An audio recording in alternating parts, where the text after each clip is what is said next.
A paz de Cristo, queridos.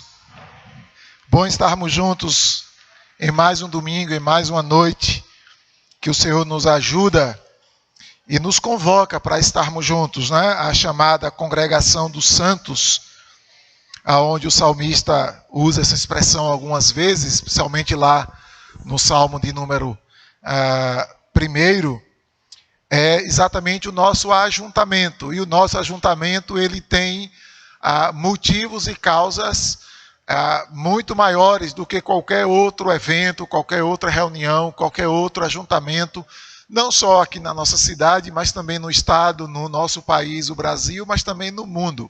Então não há ajuntamento melhor do que aquele do povo que clama, que chama, que invoca e que canta, adora, mas também que ouve ao Deus Todo-Poderoso, ao Criador de todas as coisas, aquele a quem, cedo ou tarde, todos nós vamos prestar contas dos nossos atos, e cedo ou tarde, ainda neste mundo, nós também vamos receber de alguma forma a paga, a recompensa, o retorno pelos nossos atos, pelas nossas ações. É importante a gente lembrar sempre disso, porque às vezes a gente acha que a gente pode ser ímpio, não é? No sentido de ser mal mesmo, que a gente pode ser incrédulo, não acreditar e não ter esperança pelas coisas e pela situação do mundo. Às vezes nós achamos que podemos fazer a maldade, não é? De nos eximir de praticar o bem, e está tudo certo, está tudo nos conformes, mas na verdade não é assim que funciona. A gente vai observar no próprio ensino bíblico, na história bíblica, de que o mundo, de maneira geral, ele também sofre e padece com o pecado. Não é?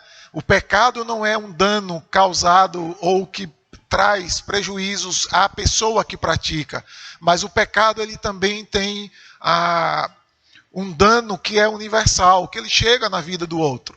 Então você tem, por exemplo, uma nação brasileira, vamos falar do nosso país, onde tem uma previsão, segundo o IBGE, de 40 milhões de evangélicos no Brasil. 40 milhões de evangélicos, não é cristão. Cristão é maior porque ele junta um monte de outras religiões. Mas fala-se de evangélicos, não é? Que necessariamente são aqueles a quem nós representamos.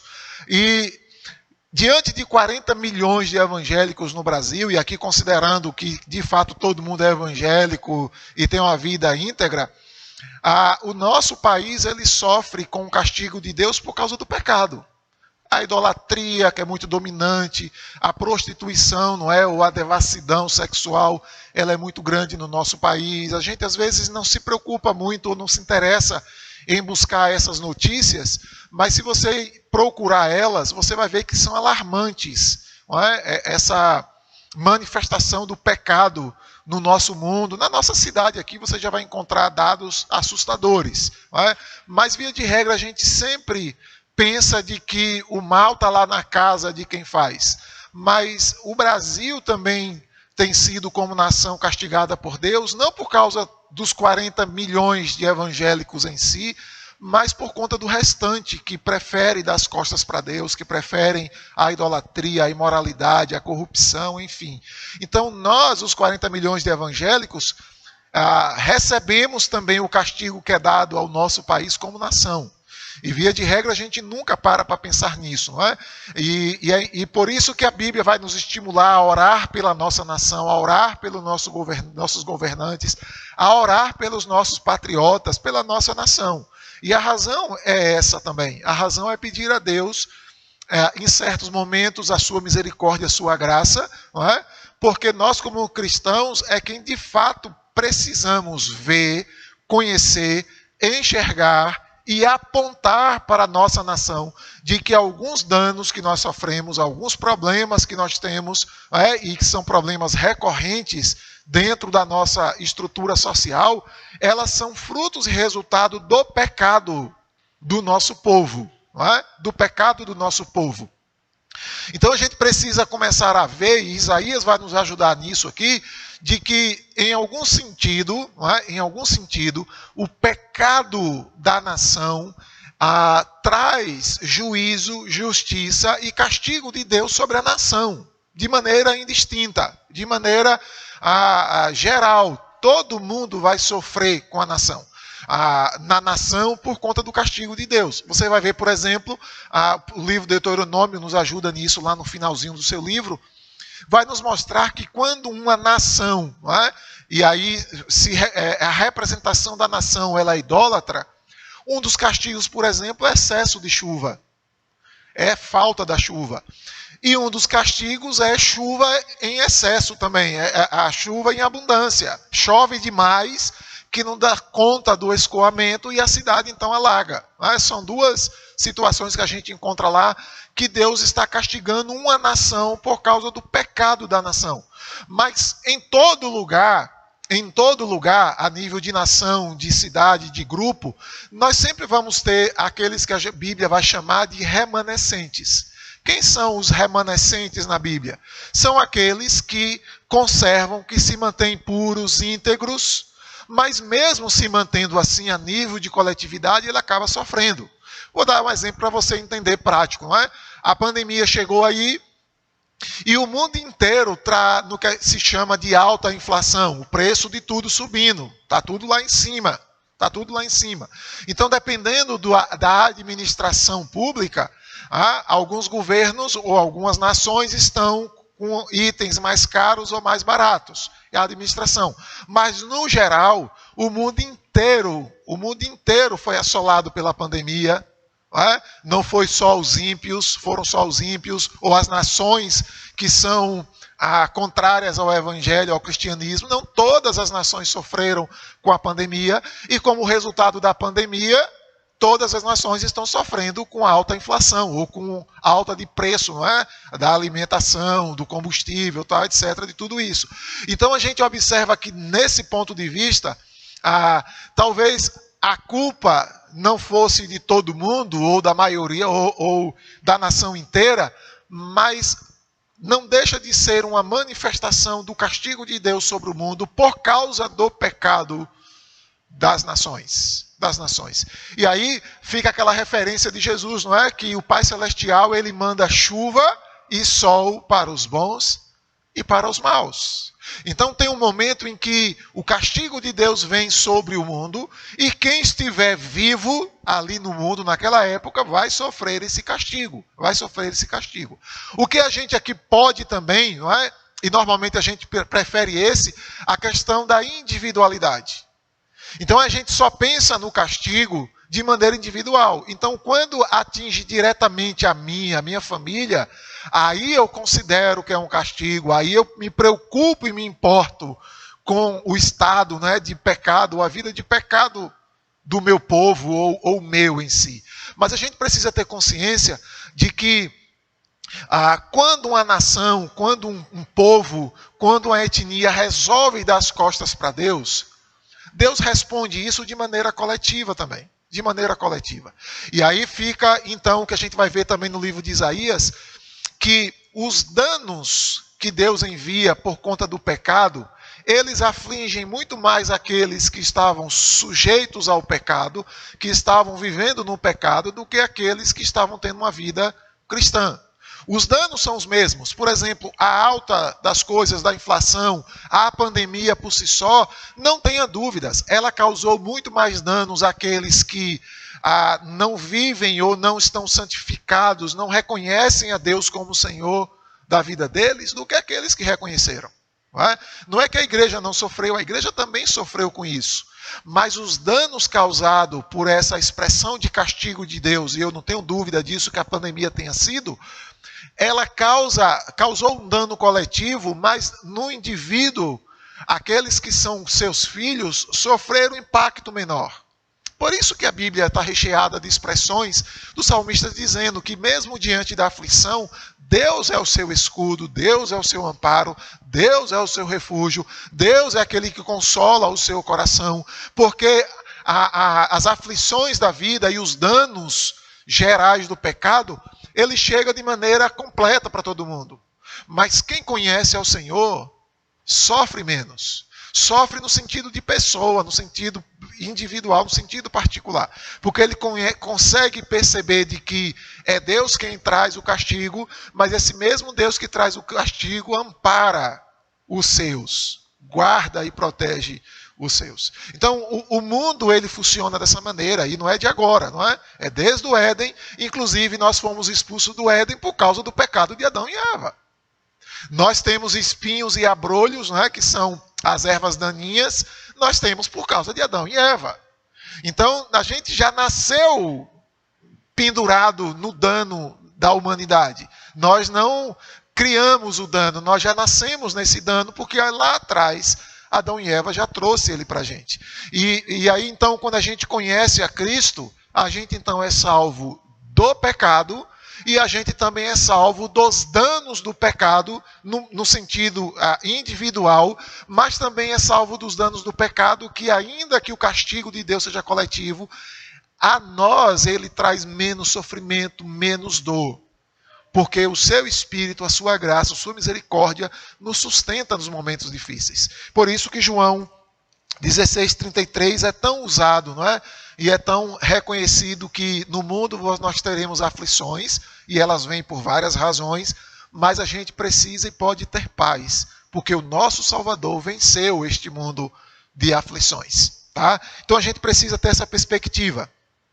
Que é o que a gente vai encontrar aqui hoje no livro de Isaías, não é? Que é basicamente uma repetição, capítulo 3 e capítulo 4. Você pode abrir aí a sua Bíblia. Nós vamos trabalhar aqui nesses dois textos, para a gente poder então seguir e poder acompanhar aí essa leitura no capítulo de número 3.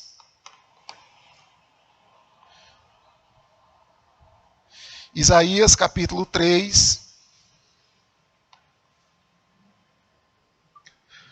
Nós vamos ler até o final do capítulo de número 4. Isaías 3 e 4. Diz assim então: porque eis que o Senhor dos exércitos, vai tirar de Jerusalém e de Judá o sustento e o apoio, todo sustento de pão e todo sustento de água. Ele vai tirar também o valente, o guerreiro e o juiz, o profeta, o adivinho e o ancião, o capitão de 50, o nobre, o conselheiro, o hábil, o artífice e o perito em encantamentos. O Senhor lhe dará meninos por chefes e crianças governarão sobre eles. Entre o povo, uns oprimirão os outros, cada um a seu próximo. Os jovens se levantarão contra os velhos, as pessoas desprezíveis contra os nobres. Quando alguém falar com o seu irmão na casa de seu pai, dizendo: você ainda tem um manto, venha ser o nosso chefe e assuma o controle dessas ruínas. Naquele dia, o outro levantará a sua voz, dizendo: não sou médico, e não há comida nem roupa em minha casa, e não me ponha por chefe do povo. Jerusalém tropeçou, e a terra de Judá está caída, porque as suas palavras e as suas obras são contra o Senhor, para desafiarem a sua gloriosa presença. O aspecto do rosto testifica contra eles, e como Sodoma, exibem o seu pecado e não escondem. Ai deles, porque estão provocando a sua própria desgraça. Digam ao justo que tudo irá bem com ele, porque comerá o fruto das suas ações. Ai do ímpio, tudo irá mal contra ele, porque o pagamento dele será as suas próprias, será o que as suas próprias mãos fizeram. Os opressores do meu povo são crianças, e mulheres estão à frente do governo. Meu povo, os seus guias enganam você e destroem o caminho por onde você deve seguir. O Senhor se levanta para apresentar a sua causa. Ele se apresenta para julgar os povos. O Senhor entra em juízo contra os anciãos do seu povo e contra os seus líderes. Ele diz: foram vocês que arruinaram minha vinha. O que roubaram dos pobres está na casa de vocês. Com que direito vocês enganam o meu povo e moem a face dos pobres? O Senhor dos exércitos, é quem está falando. O Senhor disse: visto que são orgulhosas as filhas de Sião, e andam de pescoço erguido, com olhar despodurado, dando passos curtos, e fazem tinir os enfeites dos tornozelos, o Senhor fará com que apareça sarna na cabeça das filhas de Sião, o Senhor fará com que se veja a nudez delas. Naquele dia, o Senhor tirará os enfeites que elas têm nos tornozelos, as toucas e os ornamentos em forma de meia-lua, os pendentes, os braceletes e os véus esvoaçantes, os turbantes, as correntinhas para os tornozelos, os cintos, as caixinhas de perfume e os amuletos, os anéis e as joias pendentes do nariz, os vestidos de festa, os mantos, os xales e as bolsas, os espelhos, as roupas finíssimas, os enfeites para a cabeça e os véus. Em vez de perfume, haverá cheiro podre. Em vez de cinto, uma corda.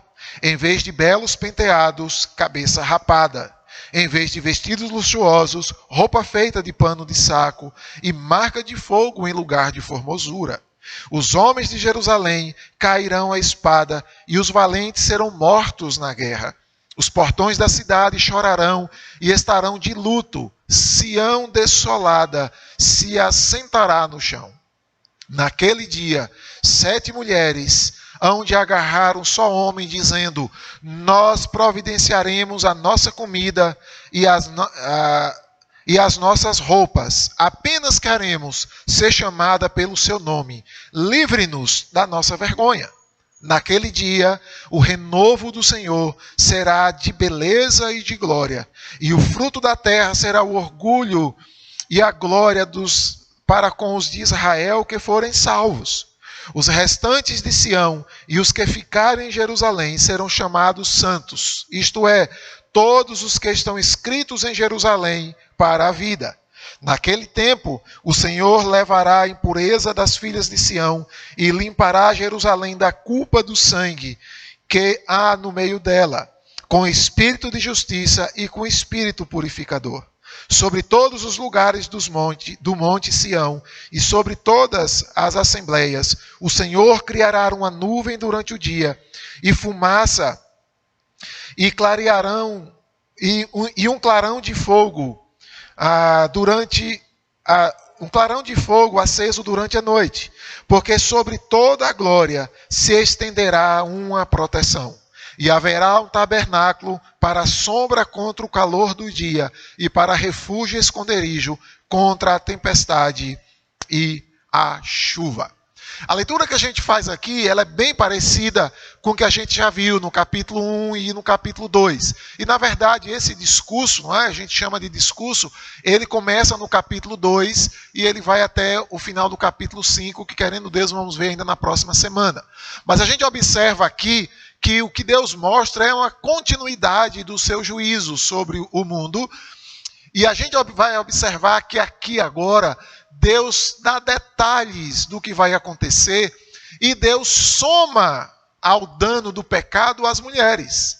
Porque lá para trás, no capítulo 2, a gente vai observar de que os danos são dirigidos mais especificamente aos homens, não é? A rotina mais ligada ao homem, mas agora Deus mostra de que o castigo vai alcançar todo mundo, de que o prejuízo do pecado, ele chega para todo mundo, absolutamente para todo mundo.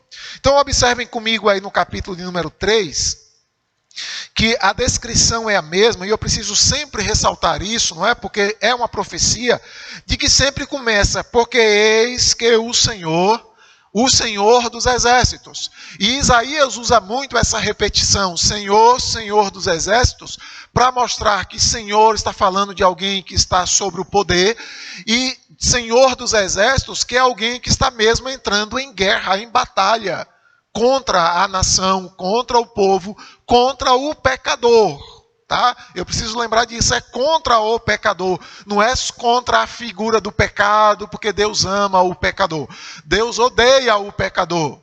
Deus odeia a pessoa que peca. A ira de Deus é derramada sobre os homens por causa das suas impiedades. Deus não está castigando o adultério, está castigando o adúltero. Deus não está destruindo a nação porque o adultério, porque a corrupção, porque a mentira entrou na nação e aí Deus então destrói o pecado. Deus está destruindo o pecador. A nação pecadora. É assim que começa o capítulo 1. Jerusalém, Israel é uma nação pecadora. Pecadora. Então, é o Senhor quem está dizendo. E o que Deus vai fazer? Olha que interessante. Deus vai tirar todo o sustento, todo o apoio, tudo aquilo que de fato é bom para a nação, a nível de hierarquia, a nível de uso, inclusive aquilo que é ruim para a nação, que é prejudicial à nação. Deus diz assim: eu vou arrancar tudo de vocês. Vocês não vão ter nada. Quando a gente lê anteriormente, a gente vai ver de que a descrição que se faz de Jerusalém, de Israel, é de uma nação rica, bela, bonita, que é bem governada, bem estruturada, bem edificada. A gente vai ver isso, né? Vai fazer referência aos montes, às árvores, né? Vai fazer referência à beleza natural de Israel, às riquezas de Israel, à beleza do templo. Agora diz assim: olha, vocês podem ser ricos como forem, eu vou tirar de vocês todo tipo de apoio e sustento. O que Deus está declarando aqui, e inclusive é um princípio doutrinário nosso, é que Deus é quem é o providente de todas as coisas. É Deus quem provê o nosso sustento, seja ele bom ou não para a gente, seja ele favorável ou agradável a gente ou não, é Deus quem provê. E é difícil entrar na nossa mentalidade, não é? Na nossa cabecinha, de que Deus é soberano e absoluto em tudo. Ele é dono do controle de todas as coisas. Então, se as coisas estão boas, elas estão sob o controle dele. Se estão ruins, também está sob o controle dele. E a perspectiva que nós temos no século 21 é a figura de um Deus que é sempre bonzinho. Um Deus que é sempre bacana, sempre gente boa. Então eu não preciso necessariamente mudar de vida, porque Deus é bom. E a pregação do século 21, inclusive das frentes, não é, contra o evangelho, contra o cristianismo, elas sempre levam a ideia de que Deus é o Deus de amor e que Deus não se importa de uma igreja ser construída, formada, né, ou administra a homossexualidade como se fosse uma coisa normal. O mundo está pensando assim. Os corruptos do Brasil estão indo a cultos, a templos, a missas, praticando religião de alguma maneira, invocando a Deus de alguma forma, achando que com isso eles podem roubar aqui fora, mas aqui dentro eles estão todos santinhos, todos bonitinhos. O mundo se acomodou com a ideia de um Deus bondoso e amoroso, e se esqueceu de que esse Deus bondoso e amoroso é um Deus duro, rígido, que se ira e que tem o poder de ser também castigador absolutamente de tudo e de todos. E então as pessoas não conseguem, não é, encaixar um Deus extremamente amoroso e bondoso com um Deus extremamente justo. Tem uma frase interessante que eu ouvi no filme, bem interessante, que dizendo assim, que é fácil ser bom, difícil é ser justo. Ser justo. E eu logo pensei nesse texto exatamente por isso, porque as pessoas às vezes pensam que é melhor olhar para Deus como um Deus bom, porque a gente tem sempre aquele aspecto de que eu posso fazer o que eu quiser, porque Deus é sempre bom. Mas é difícil ele engolir de que o seu pecado vai ser castigado. De que ele vai sofrer danos pelo pecado, mas não é por causa do diabo. Porque o diabo não está a fim de castigar ninguém pelo pecado. O diabo quer mesmo que você se afunde, que você se atole no pecado. Mas quem vai castigar você pelo pecado é exatamente esse Deus bondoso e misericordioso que faz justiça. Nós lemos aqui no Salmo de número 96, no início do culto, exatamente dizendo isso, que ele é quem faz justiça, ele é quem julga as nações, ele é quem faz isso de maneira reta. O que significa que Deus faz justiça de maneira reta? não é? Que parece ser uma redundância, mas a poesia hebraica significa o seguinte: ele é justo, ele tem a postura de justo, e ele exerce justiça de maneira correta. Porque a justiça de Deus não pode ser corrompida como a justiça brasileira, por exemplo. A justiça de Deus, ela não se altera porque você fez um ato de bondade ou porque você comprou ele de alguma maneira. Veio no culto domingo à noite, por exemplo, então aí Deus te abençoa, Deus se esquece do que você fez antes. Deus não funciona assim. Nós estamos acostumados com a justiça humana corrupta, amiga de quem elas querem ser amigas e inimigas de quem elas querem ser inimigas. A justiça sempre funcionou assim. Deus não é assim. Deus é incorruptível. Ele não se mistura com a gente dizendo assim: não, eu vou me misturar com você, se eu achar você um cara legal, eu faço olhos cegos para seu pecado. Deus não faz assim. E Deus então diz assim: olha, eu vou tirar de vocês sustento. Eu vou tirar de vocês, ó a lista. Vou tirar, verso 1 ainda, vou tirar sustento e apoio, vou tirar pão, vou tirar água, vou tirar o valente, vou tirar o guerreiro, vou tirar o juiz, vou tirar o profeta, o adivinho, que é a coisa errada, né? Tem gente que se satisfaz com superstição, com adivinhação, com ler mão, com ler carta, tudo é errado. E Deus diz assim: vou tirar até esse consolo falso que você tem, vou arrancar tudo, vou arrancar de você o ancião, não é? Que é aquele experiente, aquele conselheiro, aquele que conhece a vida melhor, o nosso avô, o nosso pai. Vou tirar o ancião, essa é a figura que está aqui. Vou tirar de você o capitão de 50, vou tirar de você o nobre, não é? Aqui é aquela pessoa fina, aquela pessoa assim, eticamente correta, gentil. Vou tirar de você, vou tirar o conselheiro, o hábil, o artífice, não é? Que é aquele escultor que vai fazer para você uma imagem de idolatria. Vou tirar o perito de encantamento, né, que é o feiticeiro. Aqui está mais ligado às religiões aí que tem esse nível de feiticeiro, de fazer despacho, etc. O Senhor vai lhes dar meninos para governar vocês. Vocês vão ser governados por gente que não sabe o que quer da vida mesmo.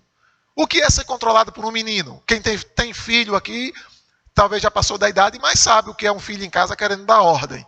Não é? Que você não sabe se ele quer ir para a rua, se ele quer comer, o que ele quer fazer. Que toda hora ele quer uma coisa e quando não dá ele faz birra.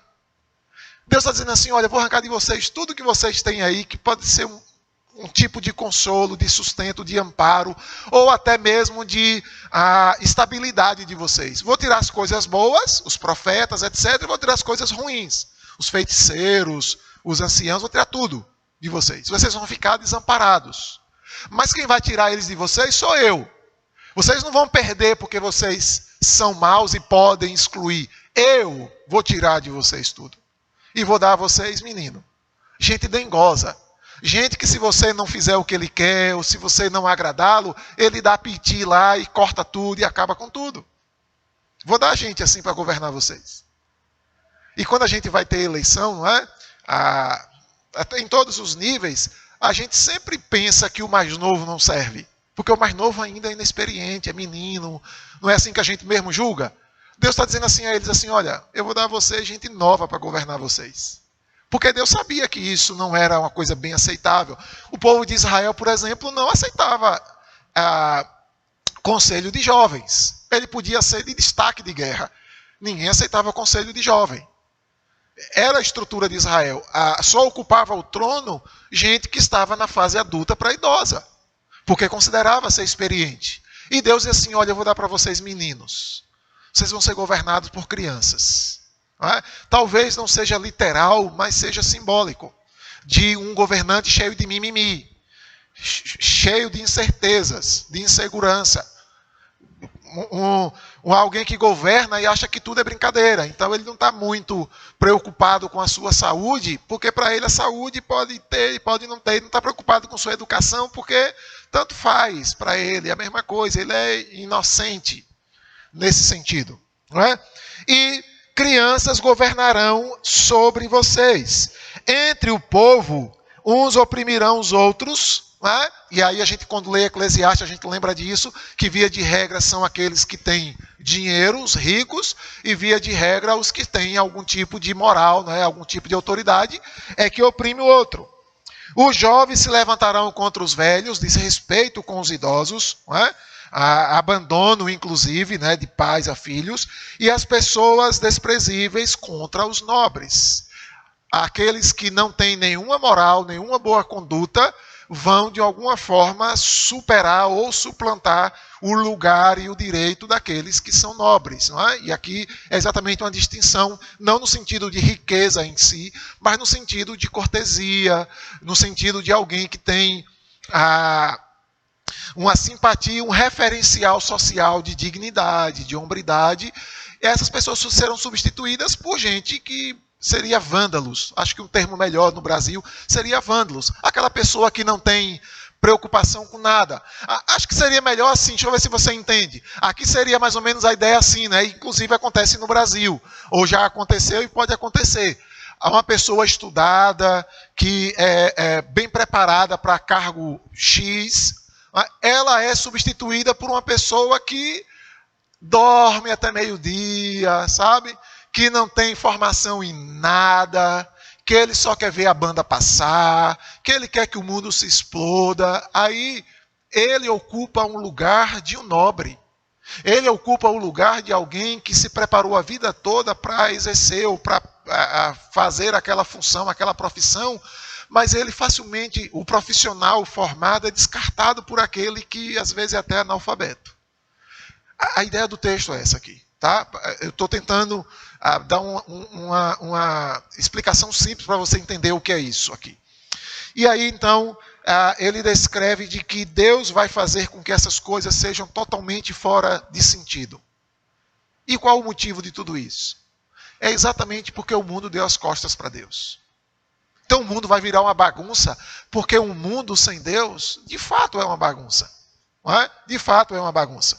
E aí ele diz, então, quando alguém falar a seu irmão, na casa de meu pai, da casa de seu pai, dizendo assim, você ainda tem o manto, venha ser chefe sobre nós, assuma o controle das ruínas. A referência de ruínas é dizendo de que tudo se acabou, tudo foi destruído e alguém precisa governar, ainda que numa condição de caos. Não é? E a gente precisa entender isso. Ainda que as coisas estejam piores, ruins, sempre vamos precisar de uma liderança, sempre vamos precisar de um líder. E aqui acontece dentro da família, não é? E a estrutura judaica de família é sempre essa, sempre tem o que a gente chamaria aqui de patriarca, aquele que controla, que domina, que toma as decisões familiares. Então sempre tem uma referência, ainda que casado, ainda que as famílias sejam todo mundo casado ali, os filhos, a descendência casada, mas tem aquela figura do patriarca. Aqui um irmão está pedindo a outro irmão e até diz assim, você tem um manto, ou seja, você ainda é mais rico do que eu. Porque o manto representava essa questão de riqueza e essa questão de honra. Então você tem um manto, então governa na família. E aí a resposta dele é, não me chame para governar nada nesse tempo de ruína. Aqui representa que ninguém quer liderar nada. Ninguém quer dar a cara para bater, para assumir responsabilidades e consertar as coisas.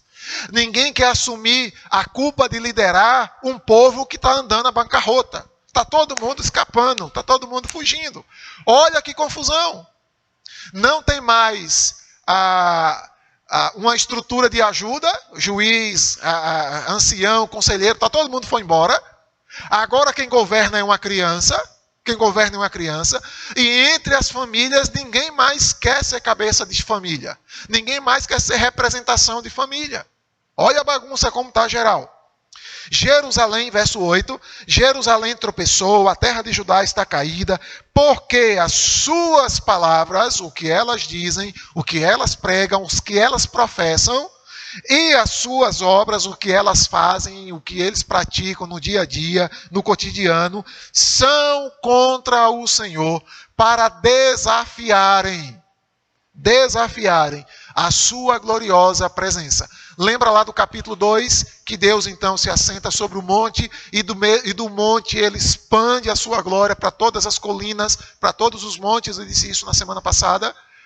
Aqui ele está voltando a repetir, mas aqui ele está dizendo no conceito de que, mesmo Deus estando presente na vida de Israel, mesmo sendo clara a presença de Deus, mesmo sendo nítido o amor de Deus pelo povo, mesmo sendo nítida a mensagem de Deus a todo mundo de que pecado é pecado, aquele povo ignorou Deus. Ignorou Deus. E o mundo, século 21, ele pegou o hábito de ter a seguinte ideia: se eu chamo por Deus, ou se eu tenho Deus no coração, que isso é tudo conversa fiada, é o que importa, é o que interessa. O que eu faço, o como eu vivo, as palavras ou a maneira como eu falo, o meu linguajar e as intenções do meu coração não são válidas. A prática religiosa, e aí dizem que qualquer um é válida, não é? Qualquer uma vale. Então eu posso, no domingo à noite, ter uma prática religiosa e durante a semana fazer o que eu quiser. Eles pensavam assim. Deus diz assim: isso é uma afronta a Deus. Porque Deus não é um Deus que quer culto, que gosta de migalha. Deus não é um Deus que age ou que é presente no mundo para a gente poder estar aqui hoje à noite, e aí a gente faz uma moralzinha com ele, e amanhã, hoje à noite mesmo, quando sair daqui, a gente cai na bagaceira. A gente faz o que quer, a gente rouba, a gente mente, a gente mata, a gente xinga, a gente trai a mulher, trai o marido, trai o pai, trai o filho, faz tudo, e está tudo legal, porque no próximo domingo a gente resolve o que a gente fez daqui em diante. Deus não é assim. Assim são os ídolos. Porque o ídolo é exatamente uma enganação, é um Deus morto. Mas o Deus vivo está dizendo: não, o que vocês estão falando nos cantos, o que vocês estão fazendo no escuro, o que vocês estão intencionados a fazer, isso é uma afronta a mim. Então, queridos, qualquer pecado que a gente pratica não é um benefício ou uma proteção, não é? Porque tem gente que acha que a mentira, por exemplo, é para se proteger de certos males ou alguns danos. Todo pecado é uma afronta a Deus. Todas as nossas palavras, inclusive Jesus diz isso em Mateus, que nós seremos julgados por todas as palavras fúteis que nós falamos. Você contou uma piada? Você vai ser julgado pela piada. Você deu uma risada de um bêbado que caiu e tropeçou, você vai ser julgado pela risada que você deu de um bêbado que caiu e tropeçou. Todas as nossas ações, reações e palavras e pensamentos serão julgados, e eles são considerados ou poderão ser considerados como uma afronta a Deus. Então o pecado não é uma coisinha qualquer. O pecado é um problema sério, diretamente com Deus e para com Deus. E aí então Deus diz o seguinte: vocês estão então desafiando a mim com suas palavras e ações? Claro. Por quê? Porque o aspecto do rosto testifica contra vocês. A cara de vocês, olha que interessante, a cara de vocês é a cara de Sodoma. A cara, o semblante de vocês é de alguém que está de fato possuído e literalmente é pecador. É imoral. É indecente. É visível isso em você. Ninguém precisa nem olhar o seu coração. O que Deus está mostrando aqui é de que o pecado, ele é visto claramente na vida das pessoas. Mas, olha lá que interessante. Exibem o seu pecado e não encobrem. O mundo está achando que Deus, não é? E aí é um pensamento que vem de lá, está achando que Deus, o soberano do universo, é idiota, porque eles acham que pode ir no culto, numa missa, numa cerimônia, ou fazer alguma coisinha em nome de Deus, ou até orar, não é? Fazer as suas orações lá do canto, e aí depois eles fazem o que querem, a ponto, olha que interessante o que Isaías aponta aqui, a ponto de pecarem abertamente. E ainda assim acharem que estão fazendo a coisa certa. Olha a imoralidade no nosso tempo. Olha aí as grávidas fazendo pose com a barrigona de fora. Porque é grávida, pode. Não é? Porque está na praia, pode. E aí você vai na rede social, o que tem de mulher, inclusive casada, cristã, com a barriga de fora, com a celulite de fora, com as pernas de fora, fazendo pose, empinando o bumbum para lá e para cá, se amostrando, mostrando que é beleza. Deus olha para isso e diz assim: isso aí é sodomia. Isso aí é imoralidade. E eles fazem na rede aberta. É para qualquer um ver os seus glúteos. É para qualquer um ver. E eles fazem isso achando que diante de Deus está tudo ok. Ou elas, não é? Aqui já está entrando no comportamento das mulheres. Elas acham que é assim, que é a imoralidade. Às vezes eu já dei volta aqui na rua e achei em esquina 2 homens se beijando. Na esquina mesmo da rua. Não foi escondido não, na esquina da rua. Você encontra. Aqui nessa Praça do Coreto, né, até que melhorou os últimos dias aí, mas você vê jovens e adolescentes e adultos fumando maconha nos bancos. Você só vê de longe, eles estão no escuro, no lugar mais escuro, e a pitadinha do cigarro acendendo. Você encontra. Fazem a luz aberta. O pecado comete pecado à luz aberta. Não é? As pessoas estão roubando o país à luz escancarada, não está sendo mais escondido. E Deus está falando exatamente isso. Vocês já estão tão achando donos do pecado que já não se escondem mais com o pecado. Que já não escondem mais a imoralidade de vocês. Já fazem isso publicamente, de forma pública. Não é? E o rosto de vocês resplandece isso. E aí ele diz assim, ai deles. É uma exclamação. Ai deles. Porque estão provocando a sua própria desgraça. Eles estão se afundando, eles estão trazendo juízo sobre si. Porque os nossos atos, as nossas práticas, elas trazem recompensa sobre nós. Não adianta. Diga ao justo, verso 10, que tudo irá bem com ele, com o justo. Então observem que aqui é uma condenação geral, mas está se falando bem específico de quem pratica o pecado. Então, a alerta vem de separação, tá? Porque ainda que o dano seja universal, mas Deus conhece os seus. Deus sabe quem de fato é justo nas suas ações. Não é? Apesar de que aqui a narrativa é o século XXI, o que está prevalecendo na mídia é o errado. O que a mídia faz questão de mostrar e publicar é a desgraça do povo mesmo, achando ela que aquilo é uma glória. Então, a mídia, ela não quer publicar um evento sociocultural que faça bem, ela quer publicar o carnaval. Aí ela bota o carnaval lá e tal, etc. Ela não quer, por exemplo, publicar, acompanhar, filmar ali, não é, com todos os detalhes, por exemplo, apesar de eu ser contra, a Marcha para Jesus lá em São Paulo. Que necessariamente é uma coisa boa, mas ele mostra com detalhes, com fotos, etc., a parada gay. Para a mídia, é o que importa. A outra tira uma foto assim por cima, sempre diminui o número de participantes, aquela coisa toda, tal, porque é uma coisa boa e positiva. Então a mídia, ela manipula isso, não é? E naquela época não era muito diferente, apesar de não ter a mesma mídia. Mas Deus manda um recado para os justos e diz assim, vocês que são justos, estão diante de uma nação pecadora, calma aí, que diretamente a vocês não há problema nenhum. Qual é o problema? Continua o texto. Porque o justo comerá do fruto das suas ações. Ai do ímpio. E impiedade aqui é exatamente a pessoa que se alimenta de maldade. Não é? Que se alimenta com o que é pecado. Mesmo que talvez não seja o pecado dela, não seja a iniquidade dela, que é a tendência pecaminosa dela, mas ela vai junto. Então ele não tem a tendência para a imoralidade, mas ele entra na barca da imoralidade. É aquele chamado Maria vai com as outras, mas vai para o pecado. Para a igreja ninguém vem. O pecado vai, não é? Ninguém tem vergonha de ir para o prostíbulo, ir para o bar, ninguém tem vergonha de ir para a festa, ninguém tem vergonha de andar semi-nu na rua, ninguém tem vergonha de tirar pose, botar no Facebook, mas quando diz que vem para o culto, vem nas escondidas, nos cantos escuros, nos becos escuros, não é? E com a Bíblia desse tamanho, ou agora no celular, para ninguém desconfiar que está indo para o culto. Então ninguém tem vergonha por pecado, mas tem vergonha para estar diante de Deus, não é? Ou pelo menos a nível público está lá presente. E Deus diz então, ai do que é ímpio, tudo irá mal com ele.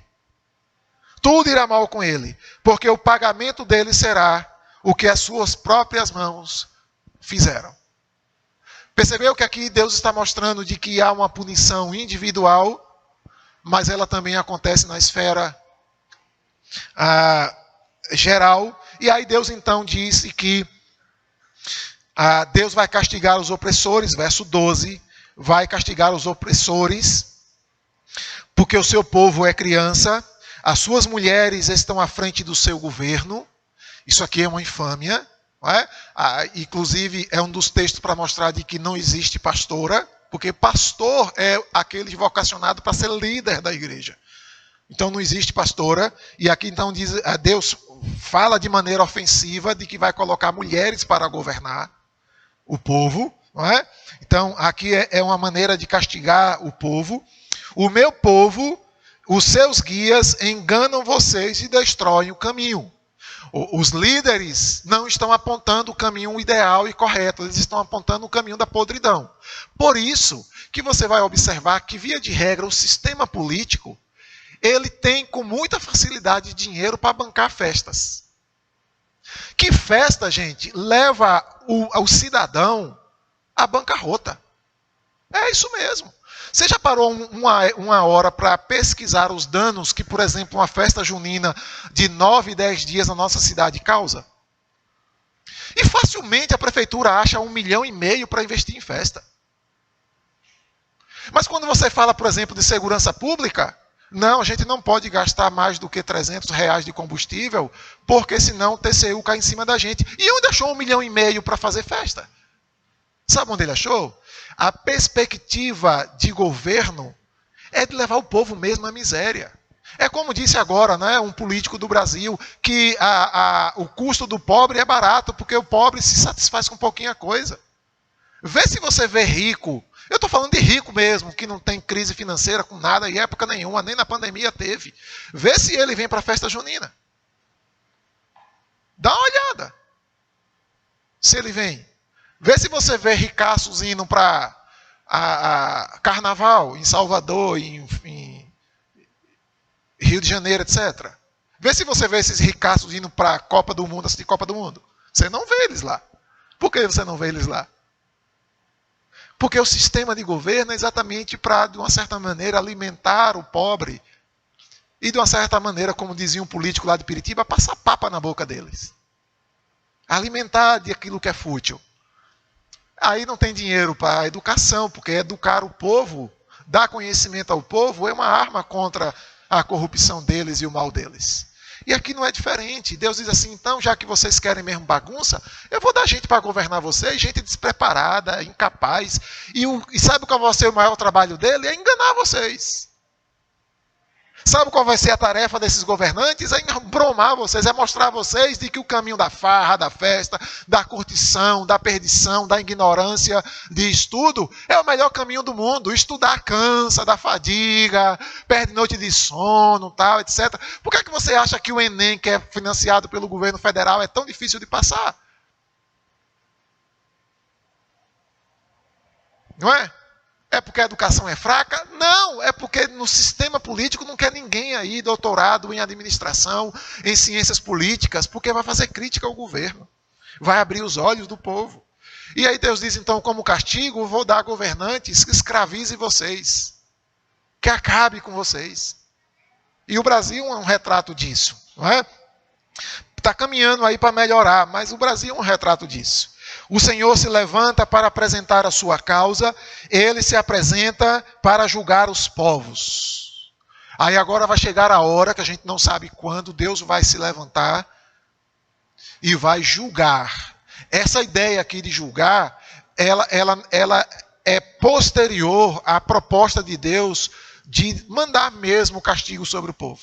Observem que depois que Deus descreve tudo o mal que ele vai permitir e vai trazer ao mundo, ele diz agora, depois que tudo isso estiver dominando vocês, vai chegar o dia em que eu vou me levantar, de que eu vou aparecer, e eu vou trazer juízo sobre tudo e sobre todos.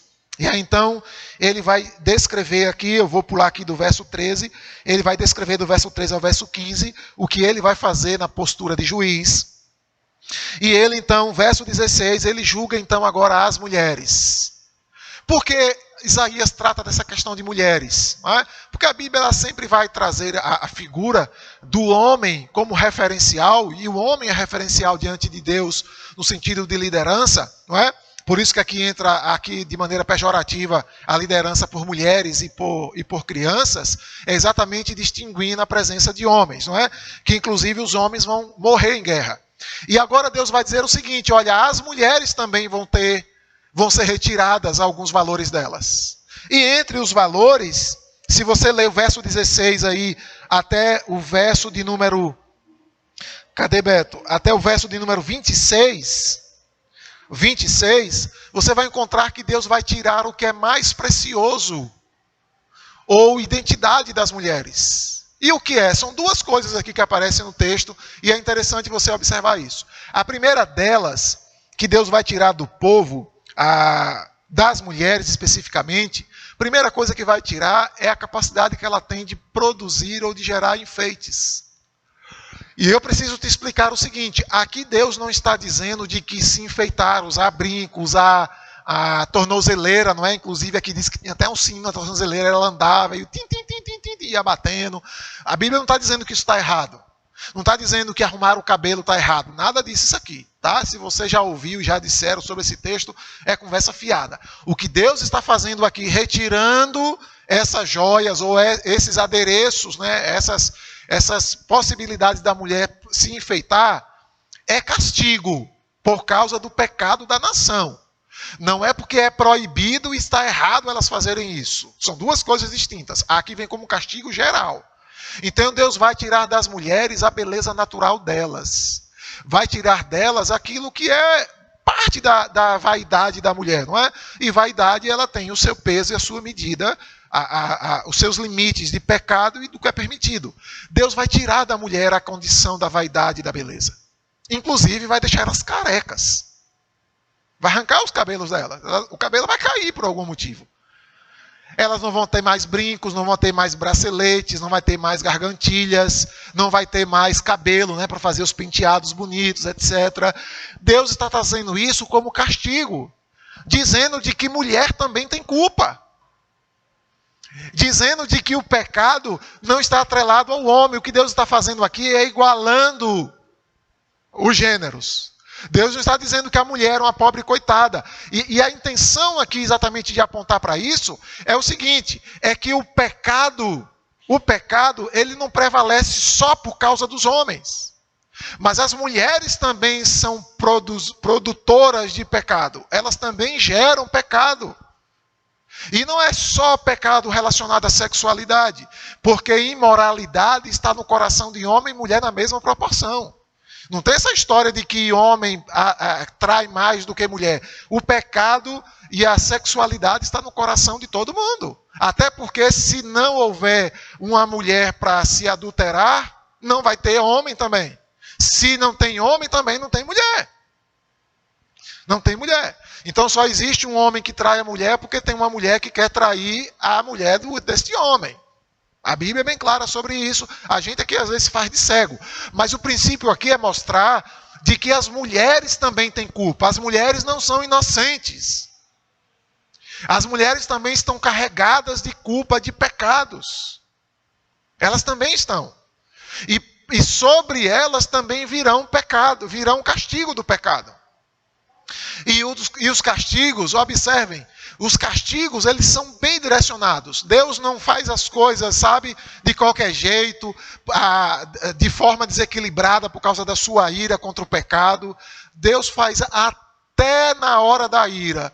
Deus faz as coisas de maneira organizada e ordenada.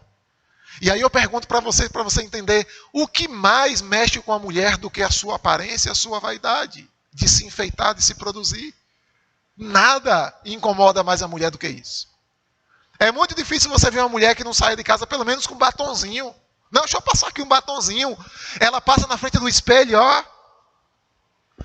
Não, pera aí que eu tenho que ir ali. Aí,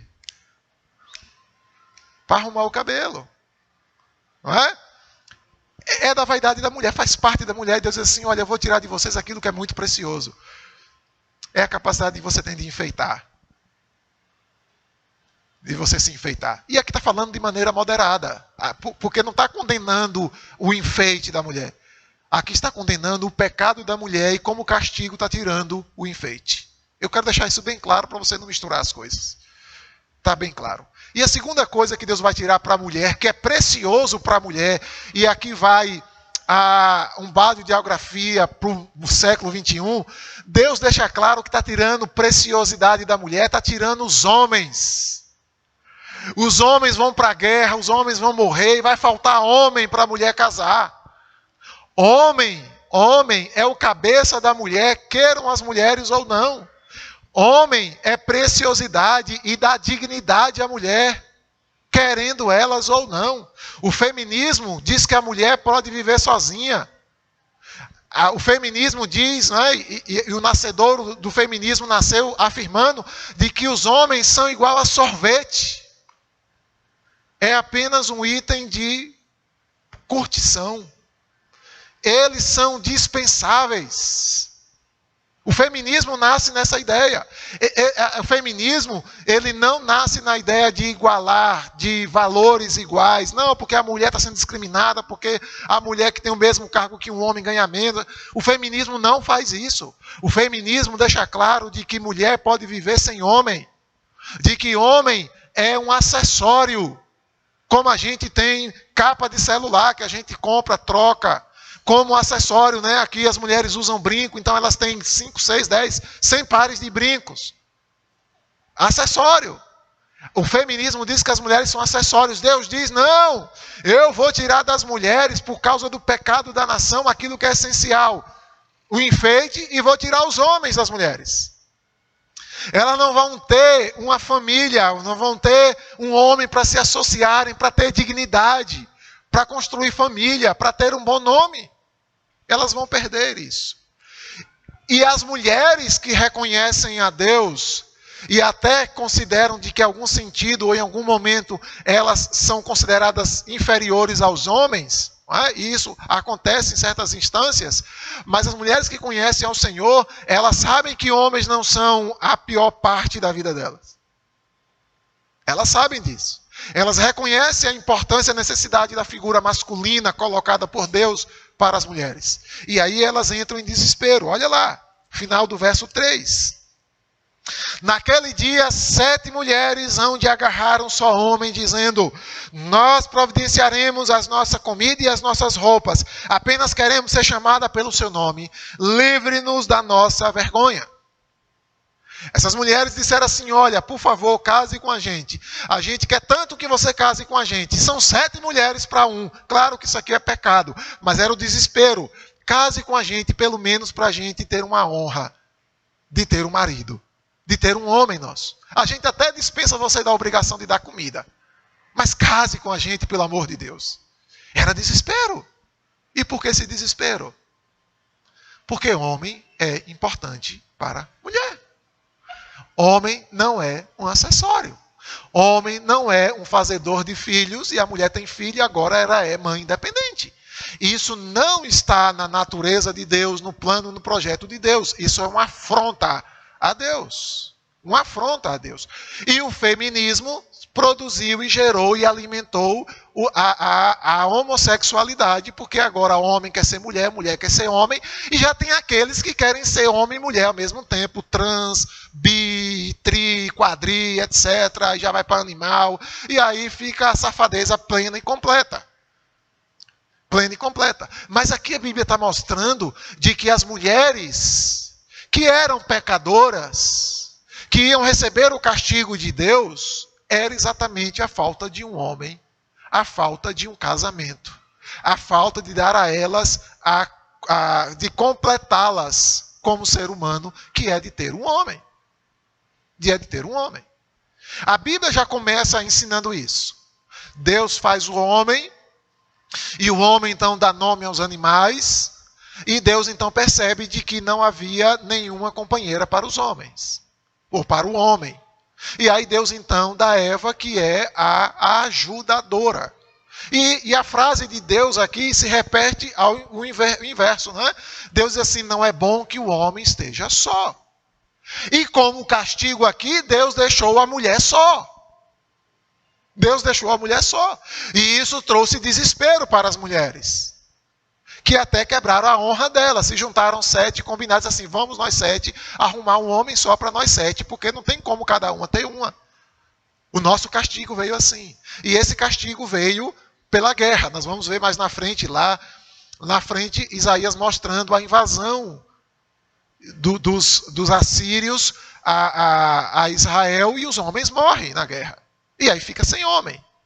Fica sem homem. Mas isso aqui foi um dano. Isso aqui foi um dano. Isso aqui não foi uma coisa certa que Deus fez porque os homens eram mal com as mulheres, porque as mulheres eram tratadas de maneira... Não, ao contrário. Eu queria até lhe lembrar de que quando você lê a Bíblia, principalmente sobre as relações matrimoniais, você vai ver que as leis que Deus estabeleceu como ordem e organização do casamento é para a proteção da mulher.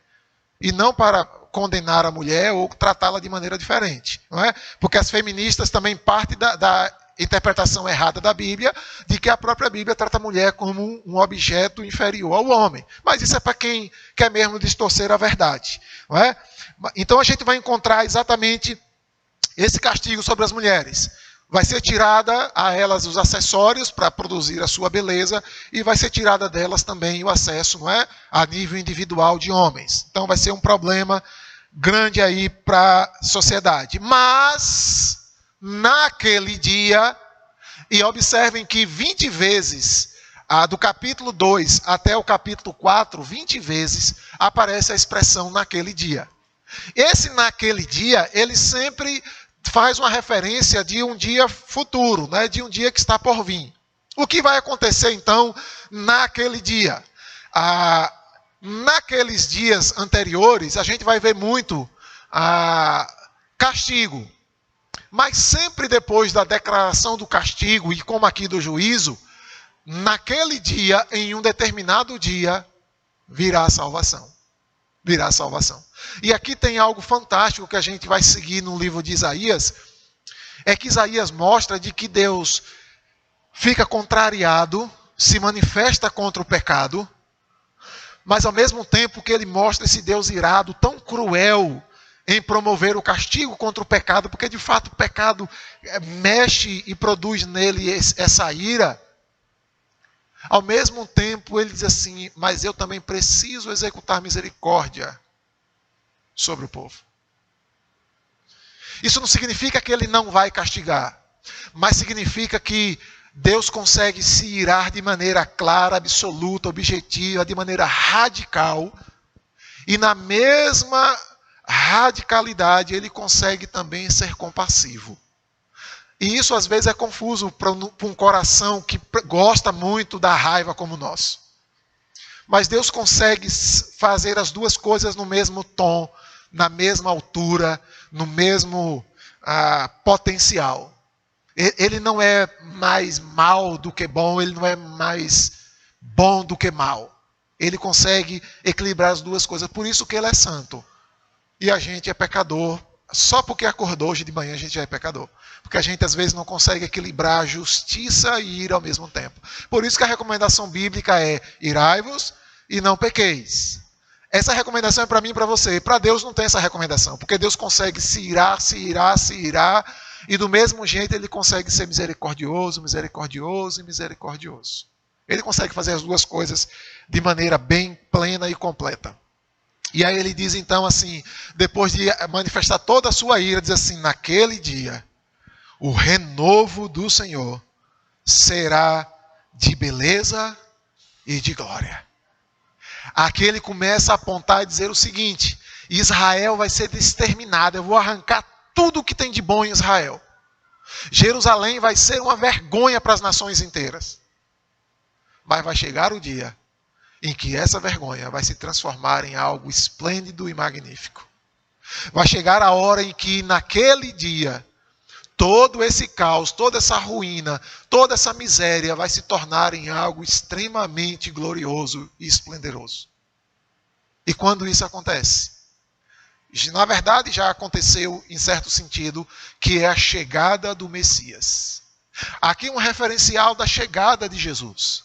Aonde Jesus é a promessa principal de mudança, de transformação das vidas das pessoas.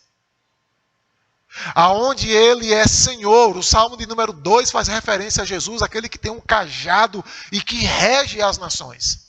O reger as nações no Salmo de número 2 não é só controlar as nações, mas é salvar as nações. Mas é recuperar as nações que estão sendo destruídas pelo pecado, que estão sendo consumidas pelo pecado.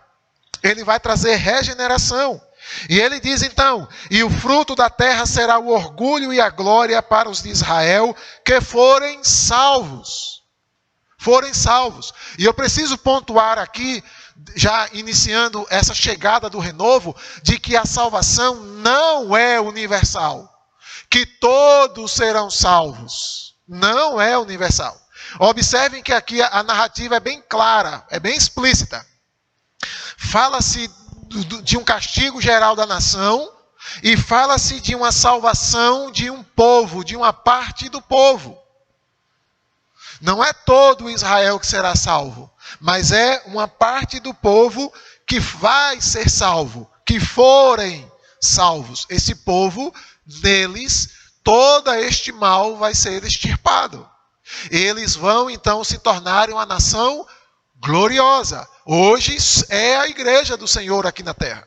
A igreja é o referencial de uma nação gloriosa. E aqui vem o que eu disse no início, na introdução, que de certa maneira o castigo dado ao mundo por Deus, por conta do pecado, ele atinge de maneira individual os crentes de maneira mais menos agressiva, na verdade. Nós temos uma paz, nós temos ficamos numa situação diante do castigo de Deus de uma forma mais confortável. É incômodo, mas é mais confortável do que o ímpio. Salomão, por exemplo, em Provérbios, ele vai usar 7 capítulos do seu livro para descrever a diferença entre o comportamento do justo e o comportamento do ímpio. Porque, querendo ou não, e de forma individual, há resultados diferentes para o mesmo castigo, para a mesma dificuldade, para a mesma crise mundial. Há referência diferente. É como meu sogro dizia, uma dor de dente sem Jesus é muito pior do que uma dor de dente com Jesus. A dor é no dente, mas a reação a essa dor é diferente para quem tem Jesus. É totalmente diferente. E nós cristãos experimentamos isso. Sabemos a diferença disso. Porque um dia nós não éramos cristãos e nós sabemos que as dores, as aflições do mundo nos perturbam mais a mente e a alma. Mas agora com Cristo, a perturbação é mais amena. A dor é mais amena. Inclusive, às vezes, a dor é até de maneira mais positiva. Porque quando a gente está no mundo sem Cristo, a nossa dor é de desespero pela nossa própria alma. Hoje, como cristão, a nossa dor muitas vezes está mais pelo nosso mundo, nossos parentes, amigos que estão sem Cristo, que estão vivendo no mundo assolado, e aí as brevidades de Jesus voltar e morrerem sem Cristo e irem para o inferno, do que necessariamente o dano pessoal. Então a igreja do Senhor, ela tem muito mais um dano com o pecado por conta do prejuízo daqueles que vão para o inferno do que necessariamente com ela. Porque a esperança cristã é de que esse mundo vai ser destruído mesmo e de que Jesus vai voltar para nos amparar. Mas quem não tem Cristo vai continuar desamparado no lago de fogo e enxofre. Então o nosso desespero muitas vezes, ou a nossa angústia, está mais ligada aos perdidos, à condição deles, do que necessariamente a nossa. Não é? Que é diferente do não cristão. Então Deus diz então que vai trazer o renovo. Os restantes de Sião, verso 3, e os que ficarem em Jerusalém serão chamados santos. Fala dos remanescentes, aqueles que vão perseverar ali na cidade diante das dificuldades. Não é? E eles vão ser então, verso 3, finalzinho. Isso é, todos os que estão escritos em Jerusalém para a vida. Esses escritos em Jerusalém para a vida é uma referência do Antigo Testamento para o livro da vida. Se referindo àqueles que serão salvos e terão seus nomes escritos no livro do Cordeiro. Aqueles que serão salvos e terão um registro da salvação. Aqui é um referencial disso. Não é? Então, naquele tempo, o Senhor levará a impureza das filhas de Sião e limpará Jerusalém da culpa do sangue que há no meio delas, com o espírito de justiça e com o espírito purificador. O que significa isso aqui para a gente, para caminhar para o fim? Meu irmão, minha irmã, o pecado pode ser, e Isaías faz questão disso, de mostrar os danos bem grandes sobre o pecado. Não é? Leia lá de novo o capítulo 1, 2, 3 e o 4.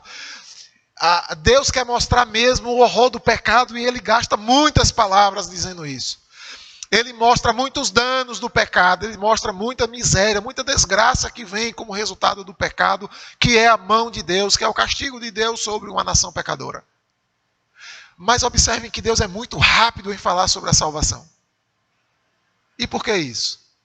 E eu vou te explicar por quê. E qual é a intenção aqui do livro? É porque muitas vezes nós também nos engraçamos demais com a ideia de que não tem nada não, de que todo mundo faz. E a gente vai entrando de gaiato no navio, sem saber onde esse navio vai dar. E a gente entorpece a nossa mente, entorpece o nosso coração. E a gente vai deixando ser levado por este mundo, pelas coisas desse mundo, pelo entretenimento desse mundo. E a gente perde a noção do mal que a gente faz. Porque a mensagem do Evangelho, ela tem perdido o ponto central ou o ponto inicial da mensagem.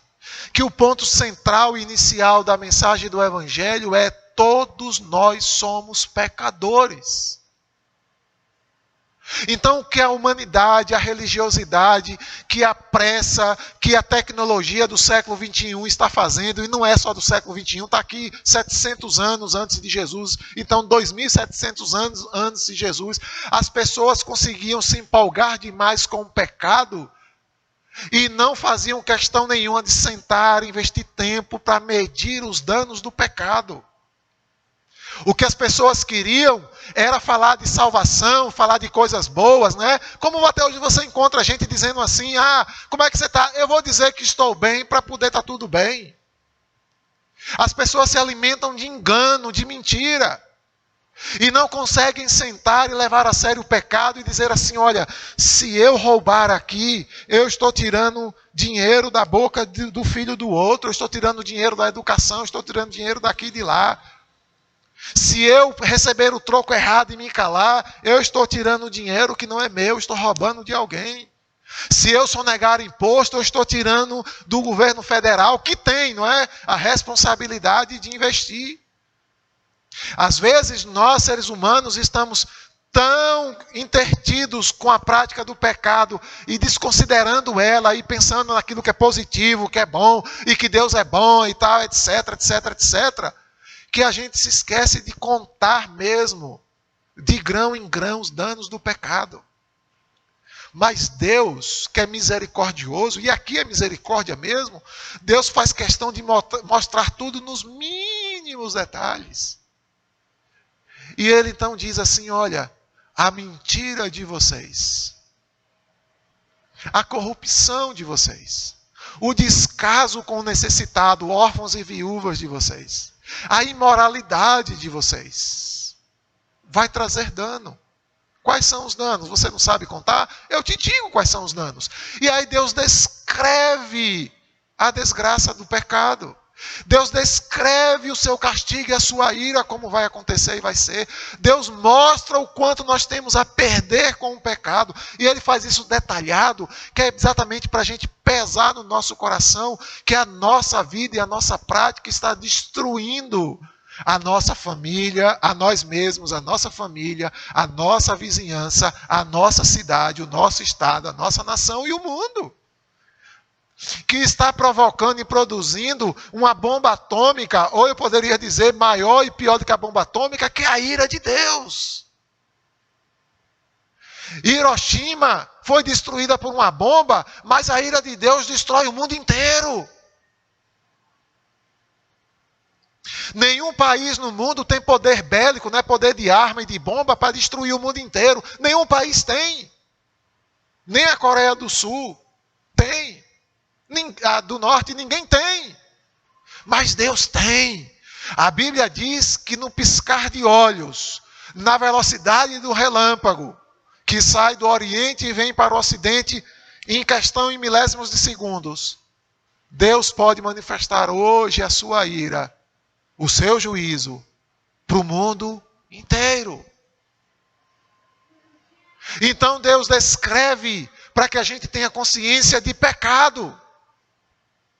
Porque os benefícios da salvação nós vamos sentir, nós vamos perceber dentro do nosso coração, no nosso convívio, na forma de ver o mundo.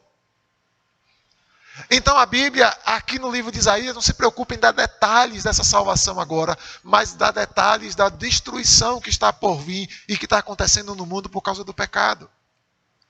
Mas nem por isso Deus se omite a declarar a salvação. E aqui ele deixa bem claro e diz o seguinte, verso 14, de que ele então vai levar a impureza das filhas de Sião, vai limpar Jerusalém da sua culpa, do seu sangue, né, ou do sangue do pecado, que há no meio dela, com espírito de justiça e com espírito purificador. O que significa isso aqui? E a gente agora já pode ter uma visão do Novo Testamento.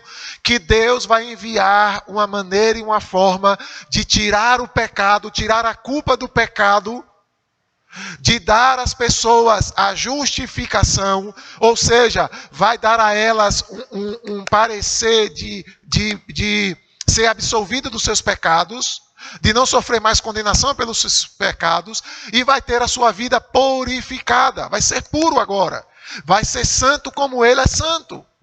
É uma transformação total e radical, que vai acontecer na vida das pessoas. Deus não vai deixar a humanidade inteira, toda se perder. Deus não quer derramar a sua ira e o seu furor para destruir a humanidade inteira, não. Mas também não vai deixar o pecado impune. Mas Deus vai providenciar salvação. E para quem? Olha que interessante e que fantástico. Para todo mundo que está olhando e observando e consegue ver o tamanho do peso do seu pecado. Percebeu isso? O pecado traz um dano grande, mas a salvação restaura todo este dano. Não há pecado ou culpa que ele não possa perdoar. Não há cadeias ou prisões que ele não possa arrebentar. Não há ninguém neste mundo que tenha causado ou que seja o objeto da ira de Deus sobre o mundo, que não possa alcançar e receber restauração, conserto diante de Deus. Não há ninguém neste mundo. O seu espírito purificador e o seu espírito de justiça é para tudo e para todos. É absoluto, é total. É total. Mas ele precisa começar com o senso do quanto nós somos pecadores. Porque para quem se sente justinho, corretinho, certinho no que faz, não existe justiça. Porque justiça tem o papel de julgar. Toda justiça, não importa qual seja ela tem os seus padrões, e quando ela então quer fazer algum tipo de julgamento, ela faz a partir dos seus padrões. Então a justiça de Deus vem de acordo com os padrões de Deus. E nos padrões de Deus não há um justo sequer. Todos nós somos pecadores. Todos nós temos a plena convicção, e devemos ter, de que estamos debaixo da ira de Deus. De que este mundo não está sofrendo com pandemia por causa do meu vizinho, é por minha causa. Não é por causa dos chineses ou dos países fechados para o evangelho, não é por causa dos adúlteros, prostitutas, consumidores de droga, não é por causa do governo. É minha culpa também. E Deus quer fazer o quê? Deus quer nos justificar e nos isentar de culpa.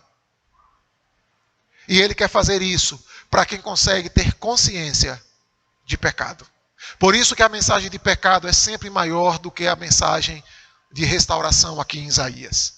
Porque o que Deus queria dizer para aquele povo é que eles eram pecadores mesmo, terríveis e horríveis pecadores. E que precisavam passar pela justiça divina.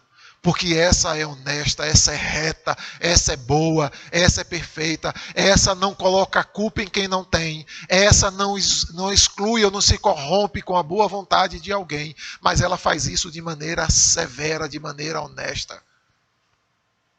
Por isso que o chamado do Evangelho é arrependei-vos.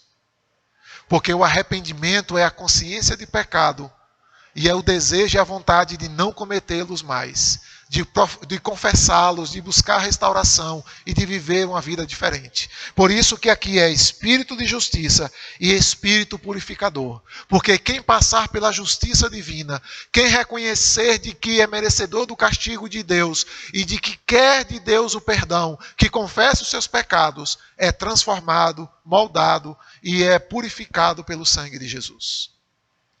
E é uma purificação que dura para sempre. Olha como o texto termina. Verso 5. Sobre todos os lugares no monte Sião e sobre todas as assembleias, o Senhor criará uma nuvem durante o dia e fumaça e um clarão de fogo aceso durante a noite. Porque toda a glória se estenderá uma proteção. Porque toda a glória se estenderá uma proteção.